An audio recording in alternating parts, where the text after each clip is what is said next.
Nous allons détailler maintenant le fonctionnement basique des variables et la structuration en tableau.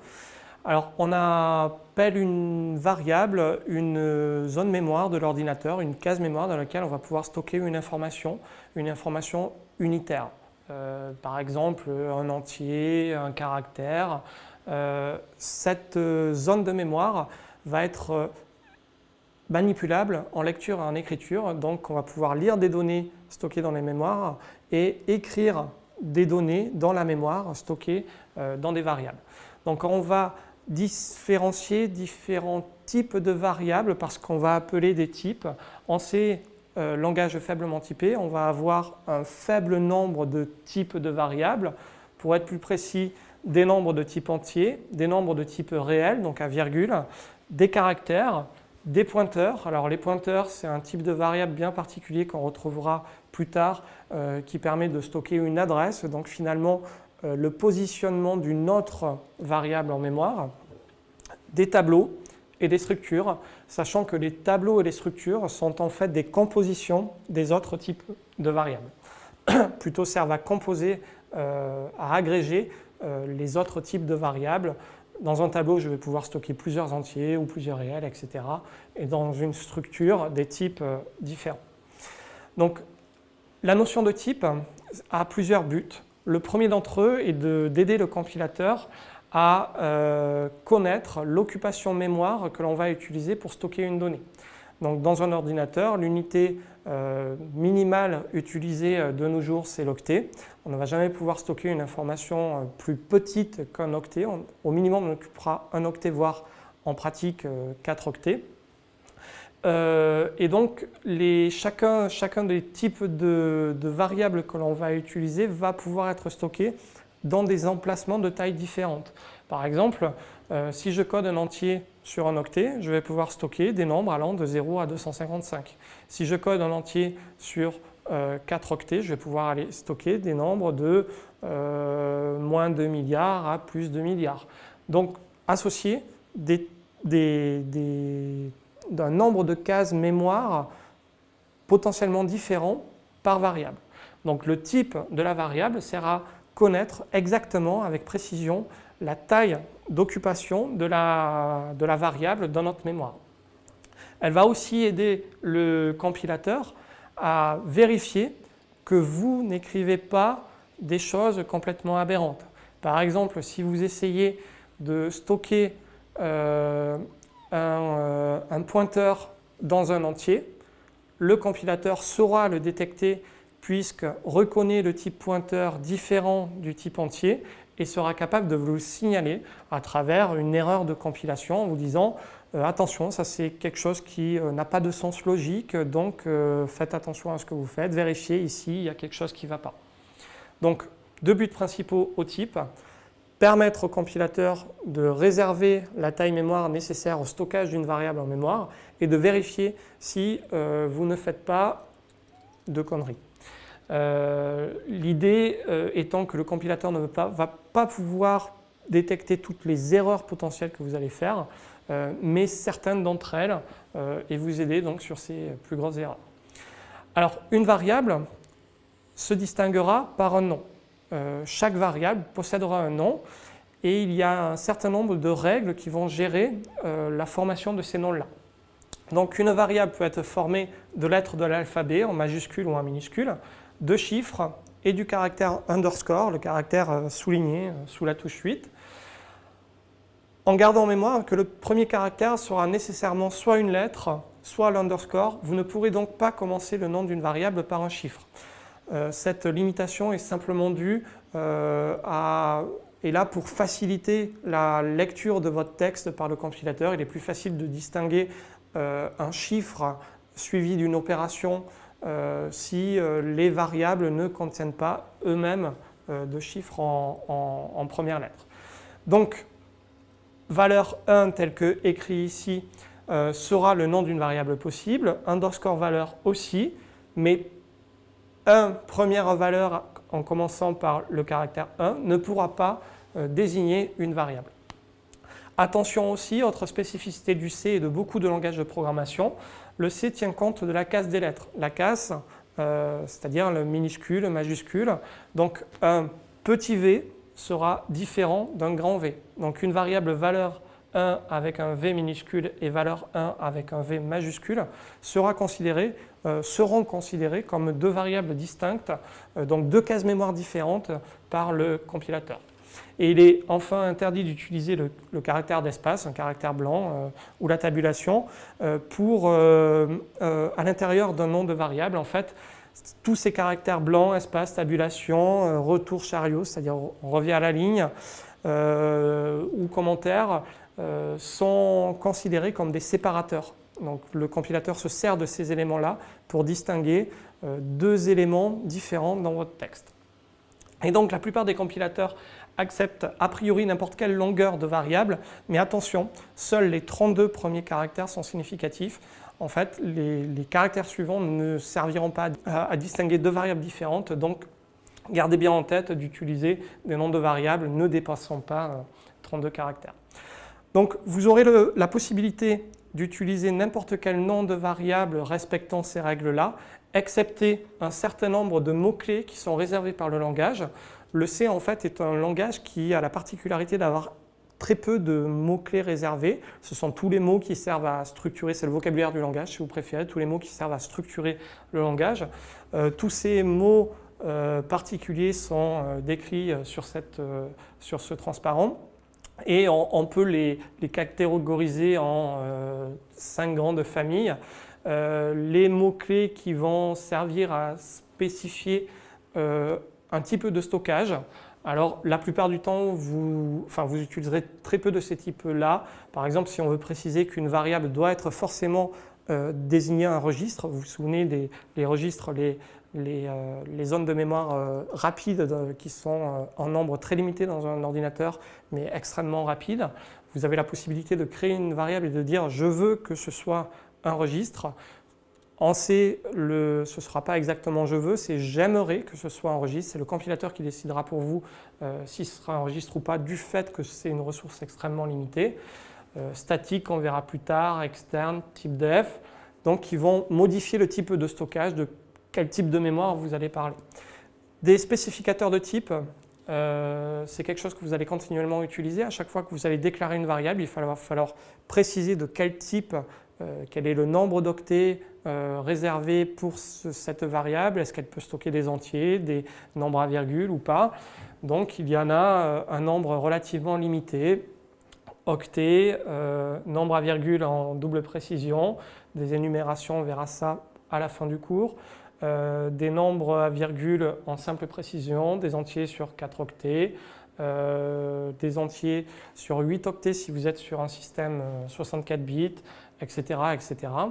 Des qualificateurs de type, des variables peuvent être constantes ou volatiles, en fait en lecture seule ou en lecture-écriture. On verra l'intérêt d'utiliser des constantes un petit peu plus tard. Un certain nombre d'instructions de contrôle qui vont vous permettre d'effectuer des tests sur les données, d'effectuer des boucles, de faire de l'algorithmie, en fait des structures de contrôle au sens algorithmique du terme. On les détaillera un petit peu plus tard aussi. Et enfin, deux mots-clés particuliers réservés à deux opérations, le return pour indiquer la terminaison d'une fonction et le sizeof qui est le seul opérateur qui vous permettra de demander sur combien d'octets, quelle est l'occupation en termes de nombre d'octets d'un type donné ou d'une variable donnée. Alors, il faut savoir qu'en fonction du type de processeur que vous allez utiliser, le nombre d'octets nécessaire au stockage d'une variable d'un type peut être variable. Comme je vous l'ai dit tout à l'heure, un long sur une architecture en 64 bits va être codé sur 8 octets, tandis que sur un système en 32 bits va être codé sur 32 octets. Sur 32 bits, pardon. Donc sur 4 octets. Donc attention à ne surtout jamais faire de supposition a priori dans votre code du nombre d'octets qui vont stocker les éléments. On verra dans la deuxième partie du cours, après l'accueil, que lorsqu'on va utiliser des tableaux, des énumérations ou des structures, on va avoir des conditions particulières qui feront que suivant, même sur un même processeur, suivant l'utilisation, l'endroit où vous écrivez une donnée, celle-ci va pouvoir occuper plus ou moins de place. Donc la morale de l'histoire, c'est de ne jamais faire de suppositions sur la taille, le nombre d'octets de stockage d'une donnée. Si vous voulez le savoir, vous appliquerez l'opérateur sizeof et dynamiquement, vous saurez le nombre d'octets dont a besoin une variable, qu'occupe une variable en mémoire. Alors, lorsque vous allez utiliser une variable, vous allez devoir la construire dans un premier temps. En fait, cette construction, en C, elle se fait en deux étapes distinctes, la déclaration et la définition. On retrouvera ces deux notions lorsqu'on parlera des fonctions. On pourra déclarer et définir une fonction.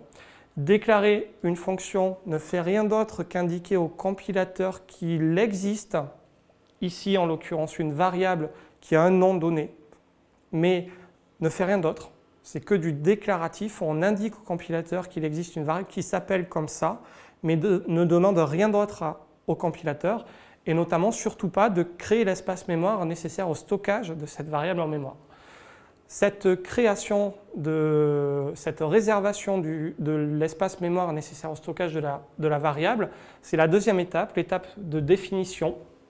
Quand vous allez définir une variable, le compilateur va réellement réserver le nombre d'octets qui correspond au type de la variable que vous utilisez en mémoire pour y stocker une valeur. Donc, pour pouvoir utiliser une variable, il faut que le compilateur ait connaissance de son nom et qu'il ait réservé la case en mémoire pour stocker, là où les cases en mémoire pour stocker les données que vous voulez stocker à l'intérieur de la variable. Et donc, il faut à la fois déclarer et définir la variable avant de l'avoir utilisée. En C, le compilateur a une lecture séquentielle de votre code source, c'est-à-dire qu'il commence par le haut du fichier et il lit vers le bas sans jamais revenir en arrière. La conséquence de tout ça, c'est que pour pouvoir utiliser un identifiant de variable, un nom de variable, vous devez au préalable l'avoir au minimum déclaré. Déclaré, par conséquent, plus haut dans le fichier. La structure de lecture séquentielle impose que toute variable doit être déclarée avant son utilisation. L'endroit où le compilateur a choisi de positionner la variable en mémoire s'appelle une adresse et on verra qu'il est possible de stocker cette adresse dans une autre case mémoire et ce type de variable particulière, on appellera ça des pointeurs. Donc dans des pointeurs, on pourra désigner l'adresse du stockage d'une autre variable. Alors les pointeurs, en fait, c'est quelque chose qui rend la programmation un petit peu plus difficile, mais qui permet de faire énormément de choses, qui permet par exemple le fonctionnement, l'utilisation de fonctions. Tout ça, c'est un petit peu caché lors de la première fois que vous allez utiliser les fonctions, mais petit à petit, vous allez vous apercevoir que beaucoup de choses passent par l'utilisation des pointeurs. Donc les pointeurs, au début, c'est une notion qui va être un petit peu difficile à appréhender, mais il y a 2-3 règles à savoir. À partir du moment où ces règles-là seront bien comprises, assimilées, le reste, c'est que de l'enchaînement logique. Au niveau des variables, en C, nous pourrons distinguer en fait simplement deux grands types de variables, les types entiers et les types à virgule flottante. Alors, comme leur nom l'indique, les types entiers vont pouvoir stocker des entiers. Alors, des entiers, ça peut être des entiers classiques, comme vous connaissez les nombres de 0 à x, mais également des caractères. On verra qu'il y a un codage, une équivalence entre l'écriture d'un caractère et l'écriture d'un entier. Tout ça passe par ce qu'on appelle le codage ASCII, on le retrouvera tout à l'heure. Le deuxième type de données, ce sont les types à virgule flottante, qui sont rien d'autre que des variables qui sont capables de stocker des nombres à virgule, des nombres décimaux. Alors, la différence fondamentale entre ces deux types vient de la manière dont les informations sont codées à l'intérieur de chacune des espaces réservés pour le stockage de ces mémoires. On va détailler dans un premier temps la manière de stockage des entiers, puis ensuite ceux des virgules flottantes. Alors en termes de type entier, on va retrouver en C simplement 4 type permettant de stocker des entiers, le type char qui permet de stocker les entiers sur un octet, indépendamment de l'architecture de votre système, 32 bits, 64 bits, 16 bits, 8 bits, etc. Un octet. INT va pouvoir stocker des entiers sur 2 octets si vous êtes sur un système 16 bits, 4 octets si vous êtes sur un système 32 bits, 4 octets sur un système 64 bits. Short, des entiers sur 2 octets, quel que soit le système, et long, des entiers sur 2 octets pour un système 16 bits, 4 octets pour un système 32 bits et 8 octets pour un système 64 bits. Donc la seule différence entre ces types-là réside dans la taille, le nombre d'octets occupés en mémoire pour stocker leurs valeurs associées. Et ces types, chacun de ces types peut être signé ou non signé. C'est-à-dire que vous allez pouvoir stocker soit uniquement des nombres positifs, soit des nombres positifs et négatifs. Lorsque vous voudrez déclarer une variable de type entier signé, donc possibilité d'utiliser des nombres négatifs, vous pourrez préfixer le type voulu, par exemple ici entier, par le mot signed, donc signed int. Par défaut, toutes les variables sont de type signé. Donc en fait, si vous omettez le mot-clé signed, par défaut, la variable sera signée. Donc si j'écris int simplement, la variable sera signée. Si je veux déclarer une variable qui ne peut être que positive ou nulle, je vais la déclarer non signée, unsigned. Donc de la même manière que signed, je fais précéder mon mot-clé de type par le mot-clé unsigned. Donc unsigned int désigne un entier non signé. Quel est l'intérêt d'utiliser un entier signé, de différencier les entiers signés des entiers non signés? Je prends l'exemple du char. Donc le char permet de coder un nombre sur un octet. Si j'utilise un char non signé, donc uniquement des nombres positifs ou nuls, je vais pouvoir coder donc tous les nombres possibles sur 8 bits, sur un octet. Donc finalement, entre 0 et 255.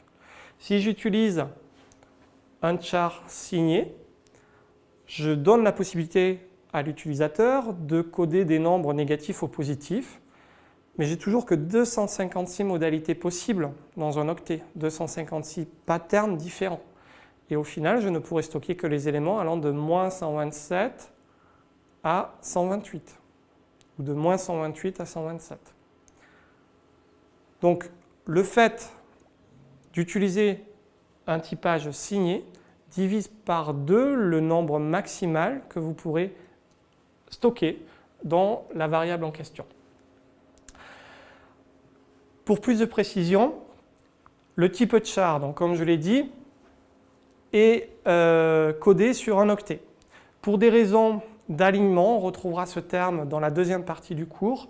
L'alignement, c'est en fait la possibilité qu'a le compilateur, dit en 2 mots, de rajouter des octets supplémentaires de stockage qui ne seront pas utilisés mais qui permettront un accès plus rapide aux données. Par exemple, si le processeur travaille avec des registres qui sont sur 32 bits, sur 4 octets, il est plus facile pour lui d'aller lire, c'est même impossible pour lui d'aller lire simplement un octet, il va toujours lire 4 octets. Donc pour des raisons de stockage et de rapidité d'accès à un élément, il est préférable de stocker un élément qui est stocké sur un octet sur 4 octets pour ne pas empiéter sur la valeur d'après. Donc, vous ne pourrez utiliser, lorsque vous déclarez une variable de type char, que des données contenues sur un octet, mais peut-être que la représentation interne sera supérieure. D'où l'utilité d'utiliser l'opérateur sizeof pour connaître le stockage associé. Si vous utilisez un type signé, donc soit signed char, soit char, le bit de poids fort, autrement dit, si ici j'ai une représentation d'un octet avec les 8 bits de mon octet, le bit de poids fort ici indiquera le signe. Donc si j'ai un 0, ça veut dire que mon nombre est positif. Si j'ai un 1, c'est que mon nombre est négatif. Donc il va me rester 7 bits pour coder la valeur de mon élément, donc de moins 128 à 128. Le char a la particularité d'être utilisé pour représenter des caractères. Alors, le char est un octet, ne peut stocker que 8 bits. On va donc avoir une table qui va nous permettre d'associer un caractère particulier à un nombre entre 0 et 255, plus exactement dans la table ASCII, entre 0 et 128 pour éviter d'utiliser le bit de signe. Et cette table ASCII, c'est quelque chose qui est normalisé depuis les débuts de l'informatique. Ici, vous avez un extrait où on va associer, par exemple, au caractère A en majuscule, le nombre 65 en décimale ou le J en minuscule au nombre 106, etc. etc. C'est un codage de données qui fait qu'il y a une équivalence stricte entre un caractère et sa valeur représentant. Autrement dit, si vous stockez le nombre 106 dans une variable de type char, vous pouvez l'interpréter comme le nombre 106 ou comme le caractère J, c'est strictement équivalent. Les autres types d'entiers, short, int, long, se distinguent uniquement par le nombre d'octets de stockage, donc finalement la précision qu'ils vont avoir. Chacun d'entre eux a une précision plus grande que le type char. Short, stocké sur 2 octets, donc peut stocker des éléments entre 0 et 65 000 pour les non signés, de moins 32 000 et quelques à plus 32 000 et quelques pour les signés. Le type INT sur 4 octets, donc moins 2 milliards plus 2 milliards ou 0, 4 milliards. Et le long, équivalent au type INT sur 32 bits et codé sur 64 bits sur un système 64 bits. Le deuxième type de variables que l'on va pouvoir rencontrer sont les variables de type réel qui vont permettre donc de stocker des nombres à virgule. En fait, des variables de type réel, il y en a 2 possibles en C, soit les flottants, float, soit des doubles. La différence entre les deux est la même que la différence entre un INT et un char. Les floats vont pouvoir permettre de stocker des nombres à virgule avec une précision moindre que les doubles. En fait, on appelle les nombres stockés en double des nombres en double précision. La problématique du stockage des nombres à virgule est différente et plus compliquée que celle des stockages des variables entières. Donc pour le stockage de variables entières, on utilise le codage binaire classique que vous connaissez tous. Pour le codage des nombres à virgule, on va utiliser quelque chose de différent, stockage dit à virgule flottante. En fait, on va permettre aux nombres à virgule de pouvoir stocker avec une précision différente en fonction de leur valeur les nombres. Par exemple, si j'ai un nombre 10 exposant moins 6, donc 0,000 quelque chose, je veux pouvoir à la fois stocker ces nombres-là, mais aussi des nombres comme 10 milliards. Si je voulais pouvoir stocker tous les chiffres significatifs de tous les éléments de 10 milliards à 10 moins 6, j'aurais besoin d'un très très grand espace de stockage. Donc plutôt que de stocker le nombre exact, codé en décimale, on va stocker un nombre approché à un exposant près. Et cet exposant va dépendre de la valeur exacte, de la valeur du nombre que l'on veut stocker. Donc la différence fondamentale entre un type entier et un type flottant, un type réel, vient que le type entier code des nombres exacts. Lorsque vous stockez un 1, vous avez exactement un 1 qui est stocké, tandis que les types réels vont stocker un nombre approché. Si je stocke pi, 3, 14, 15, etc., etc., je stockerai une valeur approchée à un certain nombre de chiffres significatifs près, la valeur de pi. Donc, différence fondamentale. Et pour coder ces nombres-là, une stratégie a été choisie de codage par exposant. Donc, si je prends le nombre 13,5, 13,5, je peux l'écrire de différentes manières. Je peux l'écrire comme 1,35 fois 10 exposant 1, ou alors 0,135 fois 10 exposant 2, ou encore 135,0 fois 10 exposant moins 1. On va utiliser ce type de notation pour avoir un stockage qui est relativement efficace. Et donc, on aura une partie de notre espace de stockage qui va être réservée pour stocker le nombre en soi, ce qu'on appellera la mantis, la valeur du nombre, et un stockage particulier qui permettra de stocker un exposant. Alors, dans la taille réservée pour stocker un réel, on va diviser cet espace en 3 zones particulières. Le premier bit, le bit de poids fort, va servir à stocker le signe. Il n'y aura pas de possibilité de faire des types réels non signés. Tous les types réels flottants, doubles, sont forcément des nombres signés.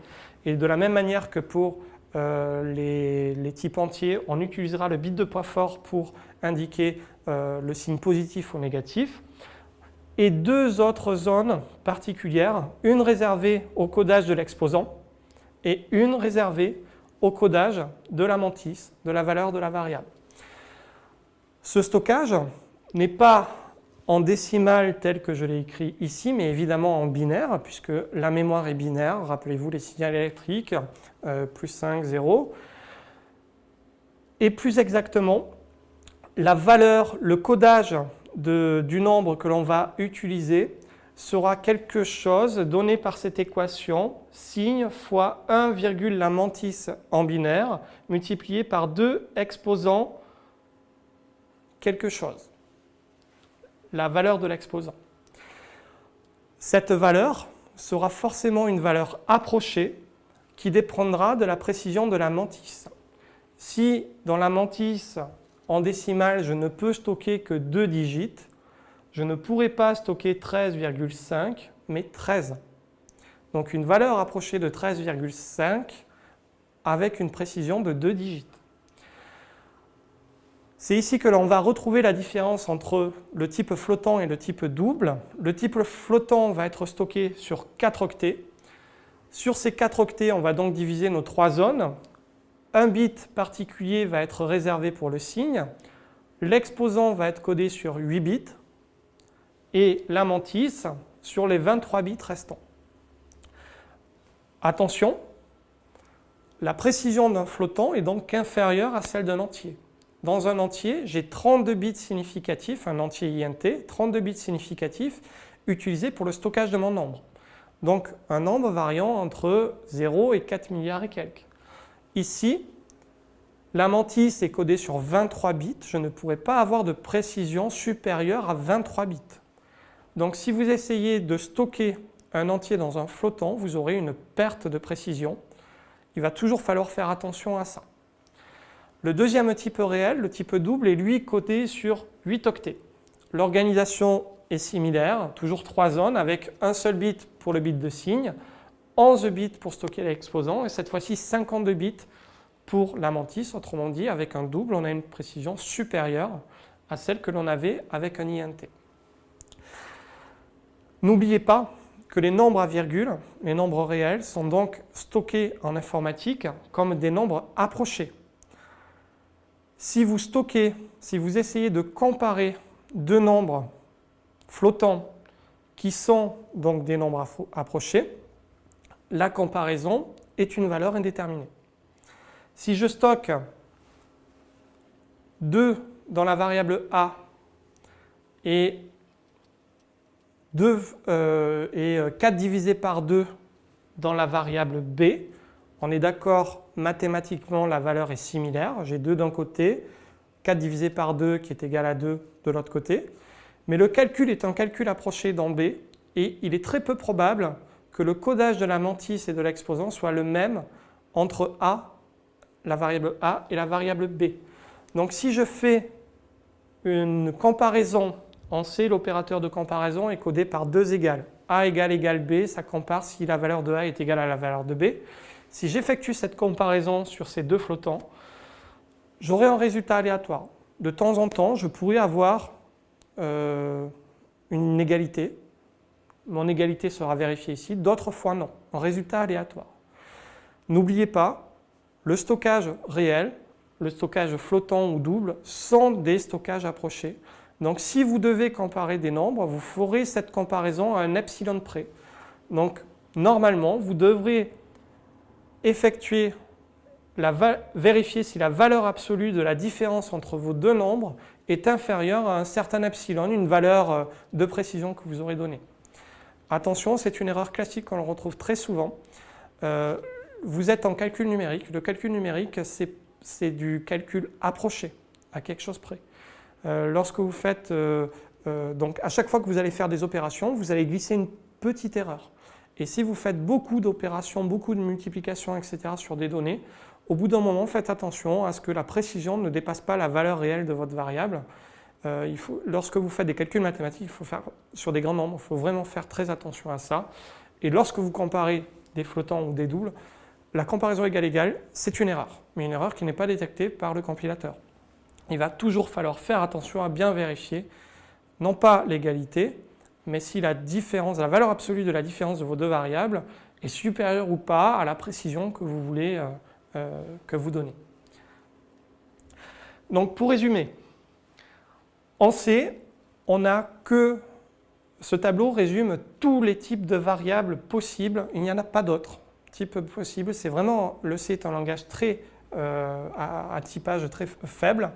Donc le char stocké sur un octet pour désigner un caractère, l'unsigned char, la même chose en non signé, short 2 octets, int 4 octets, long 4 octets ou 8 octets si vous êtes sur un système 64 bits, un float sur 4 octets mais en flottant, codé en flottant, donc un nombre approché, le double sur 8 octets, idem, et le long double qui est un double en double précision si vous préférez, enfin long double précision qui lui est stocké sur 10 octets avec les valeurs représentatives associées. Donc ces variables, à chaque fois que vous allez utiliser une variable, vous devrez lui donner un nom et un type. Il y a une autre manière de préciser des données dans un programme, c'est d'écrire littéralement la valeur. Par exemple, si je veux affecter la valeur 10 à ma variable A, je vais d'abord déclarer une variable A de type entier ici, puis derrière, je vais vouloir lui affecter une valeur, la valeur 10. Sauf que cette valeur 10, actuellement, elle est dans aucune variable. J'ai la possibilité de dire, d'écrire littéralement, je stocke la valeur 10 dans ma variable A.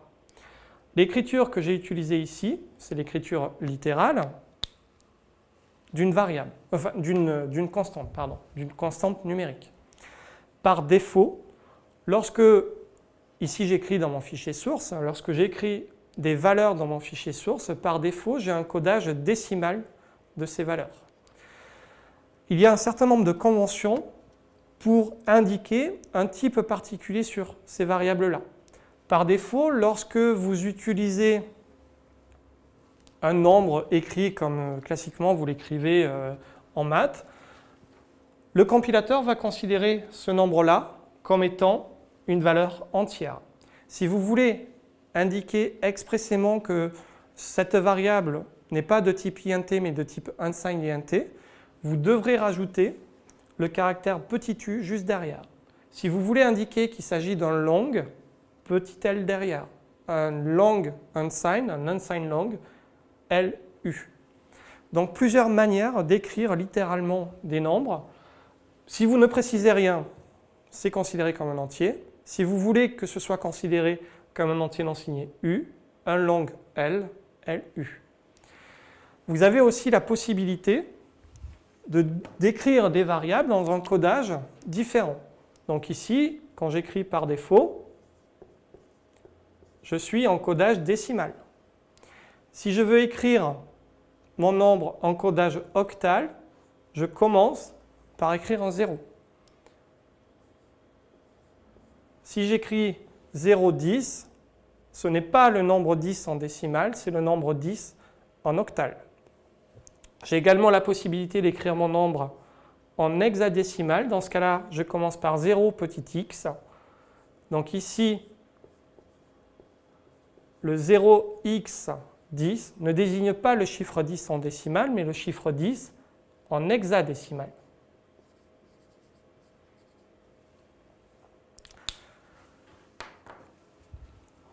On va avoir le même type de convention d'écriture littérale pour les types réels. Lorsque vous voulez écrire un type réel, vous préciserez la virgule par l'écriture anglo-saxonne avec un point. Donc le nombre 1,35 s'écrira 1.35.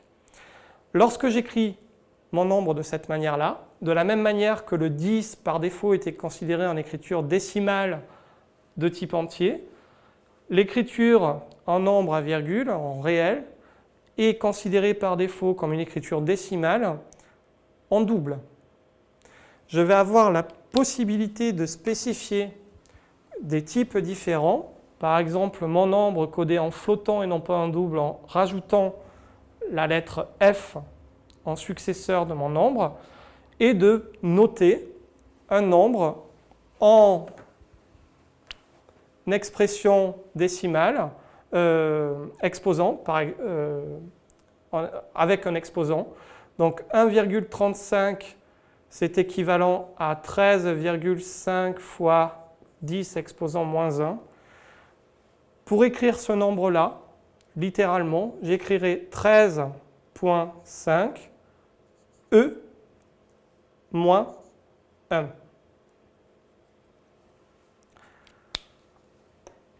« 13.5 E moins 1, le tout à coller, désignera 13,5 fois 10 exposant moins 1, autrement dit 1,35 en double. Ces écritures littérales sont à utiliser lorsque, typiquement, vous voulez travailler expressément en flottant, lorsque vous voulez utiliser des spécifications d'écriture littérale dans des codages différents que le codage décimal. Pour l'ordinateur, il y a une complète transparence là-dedans. C'est le compilateur qui va faire la traduction au final en binaire. Il reste un dernier type de variable littérale à écrire. Donc on a vu comment écrire des nombres entiers, des nombres décimaux. Il nous reste les caractères. Le caractère, c'est quelque chose de particulier, comme on l'a vu. Si je veux écrire un caractère, je déclare une variable qui est capable de stocker un caractère, un char, dans un octet. Et tout à l'heure, on avait vu que si je lui donnais le nombre 106, 106 était équivalent à écrire la lettre J. En fait, que j'écrive J ou 106, c'est strictement la même chose. Vous avez la possibilité, au lieu d'écrire le nombre 106, d'écrire la lettre, le code ASCII qui correspond au chiffre 106 ou inversement. Mais dans ce cas-là, il va falloir utiliser un codage particulier puisque si j'écris C est égal à J, le compilateur le comprendra comme l'affectation de la valeur de la variable qui s'appelle J dans C. Ce n'est pas ce que je veux faire ici, je veux affecter le caractère J dans C. Et pour ça, je vais utiliser les guillemets simples, l'apostrophe. Donc j'encadrerai mon caractère par des apostrophes. Quand le compilateur lit apostrophe, un caractère apostrophe, il le considère comme un caractère codé en ASCII. Et en fait, qu'il lise 106 ou le caractère J, c'est strictement la même chose. Pour lui, c'est pareil. Que vous compariez C à la valeur 106 ou C au caractère J, c'est strictement la même chose. Pour le compilateur, c'est pareil. Donc si vous avez à écrire des comparaisons de caractères, préférez les écrire sous cette forme ici, qui sera évidemment beaucoup plus lisible pour un humain. Pour le compilateur, c'est la même chose, donc pour l'ordinateur, c'est la même chose. Donc, privilégiez l'écriture lisible pour l'humain. Donc, pour coder un caractère, et uniquement un caractère, je n'ai pas le droit de mettre 2 caractères à l'intérieur de mes apostrophes ici. Pour coder mon caractère, j'ai utilisé le caractère apostrophe. Comment est-ce que je vais pouvoir coder le caractère apostrophe lui-même ? Donc une première solution, ce serait de dire mon caractère apostrophe, je l'entoure d'apostrophe, donc apostrophe, apostrophe, apostrophe. Ça, c'est quelque chose qui est difficilement interprétable. Donc il y a une autre solution qui a été utilisée. C'est d'utiliser un caractère particulier qui permettra de ce qu'on appelle le caractère d'échappement, qui permettra de dire à chaque fois que je vois le caractère d'échappement, ce que j'ai derrière, ce n'est pas exactement ce que j'ai, c'est autre chose. Le caractère d'échappement en C, c'est l'anti-slash, l'inverse du divisé. Donc, dès que je mets un anti-slash quelque part dans mon source, le compilateur sait que le caractère suivant ne doit pas être interprété à sa valeur première, mais différemment. Donc, pour coder une apostrophe, je vais donc entourer mon caractère apostrophe d'apostrophe, mais le caractère apostrophe à utiliser, c'est le caractère apostrophe échappé. Question, comment coder le caractère d'échappement lui-même? Si je veux écrire le caractère anti-slash, j'échappe mon caractère anti-slash. Même si ici j'ai deux caractères ou ici c'est la même chose, ce n'est vu par le compilateur que comme un seul caractère. Donc pour résumer, tous les caractères possibles peuvent s'écrire littéralement en les entourant d'apostrophes. Il existe des caractères particuliers qui vont devoir être codés par le caractère d'échappement, par exemple le caractère apostrophe lui-même, ici, ou le caractère d'échappement lui-même. On verra qu'il en existe un certain nombre d'autres pour, par exemple, coder une tabulation, un retour à la ligne, des choses comme ça. Tout ça va passer par les caractères dits d'échappement. À partir de là, on va vouloir définir une chaîne de caractères. Alors, tout à l'heure, je vous ai indiqué qu'une chaîne de caractères n'existait pas. Le type chaîne de caractères n'existait pas en C, il va falloir le construire à partir d'autre chose. C'est vrai pour le stockage en mémoire. Par contre, lorsque vous allez vouloir écrire une valeur littérale, comme tout à l'heure des chiffres ou des caractères, vous allez avoir un codage particulier qui permettra d'indiquer une chaîne de caractères. Ce codage, c'est l'utilisation du guillemet. Le guillemet, le double quote si vous préférez. Avec le guillemet double, vous indiquez au compilateur que vous parlez d'une chaîne de caractères. Donc, la chaîne commence par le guillemet et se termine par le guillemet. De la même manière que précédemment, si vous voulez écrire le caractère guillemet à l'intérieur de votre chaîne de caractères, vous devrez l'échapper.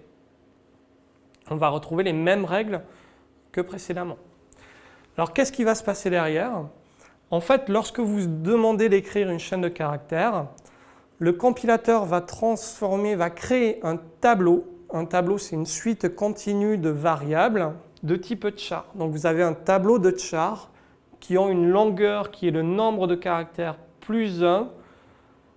Et le dernier caractère, ce sera un caractère très particulier qui servira à dire ma chaîne de caractères est terminée. On y reviendra dessus plus tard. Donc, vous pouvez écrire littéralement une chaîne de caractères en utilisant des doubles guillemets, donc plusieurs caractères à l'intérieur. Un caractère unique, c'est l'apostrophe, le guillemet simple. Donc, comme je vous le disais, un certain nombre d'éléments vont pouvoir être codés grâce au caractère d'échappement. La tabulation, la touche tab, anti/t, la touche entrée, anti/n. Alors attention, en fonction des systèmes d'exploitation, Windows, Linux, Mac, vous aurez des codages de retour chariot, la touche entrée qui seront différents. Sous Unix, le codage c'est anti/n. Sous Mac, c'est anti/r. Et sous Windows, c'est deux caractères en fait, anti/n, anti/r. Donc, petite difficulté là-dedans. Donc, le caractère d'échappement pour l'échappement lui-même. Un saut de page, c'est quasiment plus utilisé maintenant. Le caractère de function, donc je parlais tout à l'heure, c'est anti/0, pas O0. Point d'interrogation, les guillemets, etc., etc.